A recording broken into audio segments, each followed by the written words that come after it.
ಗಂಡ ಹೆಂಡತಿ ಜಗಳ ಉಂಡು ಮಲಗೋ ತನಕ ಸಾಯಂಕಾಲ ಎಲ್ಲ ಸರಿ ಹೋಗ್ಬೇಕು. ಗಾಡಿ ಕಲಿಬೇಕು. ಕೆಲಸ ಅಂದ್ಬಿಟ್ಟು ಕರ್ಕೊಂಡೋದ್ರಿ ಮೋರಿಲೇ ಹೋಗ್ಬಿಟ್ಟಿದ್ದೆ.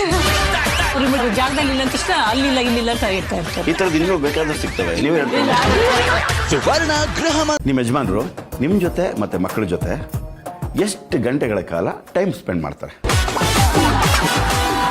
ಆಗೋಯ್ತು ಅಣ್ಣ ಯೋಚನೆ. ಅಯ್ಯೋ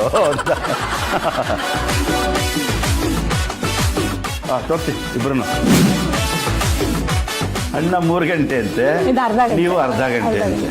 ಇಲ್ಲ ಅಂಗಡಿ ಕ್ಲೋಸ್ ಮಾಡಿದ ನಂತರ 9 ಗಂಟೆ ಕ್ಲೋಸ್ ಮಾಡಿದ್ರೆ ರಾತ್ರಿ 11 ಗಂಟೆ ತನಕ ಇಲ್ಲಿ ಒಟ್ಟಿಗೆ ಇರ್ತೀನಿ. 3 ತಾಸು ಇದ್ಲೇ ಇರ್ತೀನಿ. ಅಲ್ಲಿ ನೋಡಿ ಅರ್ಧ ಗಂಟೆ ಅಂತ ಹಾಕಿದ್ದಾರೆ. ನೋಡಿ ಗೊತ್ತಿಲ್ಲ ಸರ್. ಅಂದ್ರೆ ನಾವು ಕೆಲಸ ಮಾತಾಡ್ತಾ ಇರ್ತೀವಿ. ನಾವು ಊಟ ಬಡಿಸೋದು ಎಲ್ಲ ಅಲ್ಲಿ ಕ್ಲೀನಿಂಗ್ ಎಲ್ಲ ನಡೀತಾ ಇರ್ತೀವಿ. ಇವ್ರು ಟಿವಿ ನೋಡ್ಕೊಂಡು ಹಿಂಗೆ ಮಾತಾಡ್ತಾನೆ ನಿಮ್ಮ ಇರ್ತಾರೆ. ಪ್ರೆಸೆನ್ಸ್ಗೆ ಬೆಲೆನೇ ಇಲ್ಲ. ನೀವು 3 ಗಂಟೆ ಲೆಕ್ಕ ಹಾಕಿದ್ದೀರಾ. ಅವ್ರು 3 ಗಂಟೆ ಕೂತು ನಾವು ಹಂಗೆ ಕೂತ್ಕೊಳ್ಳೋಕ್ಕಾಗಲ್ಲ. 9:30 ಕ್ಲೋಸ್ ಮಾಡಿ ಬಂದ್ರೆ ಎಲ್ಲಿದೆ ಅಂಗಡಿ? ಇಲ್ಲ ಪಕ್ಕದಲ್ಲಿ.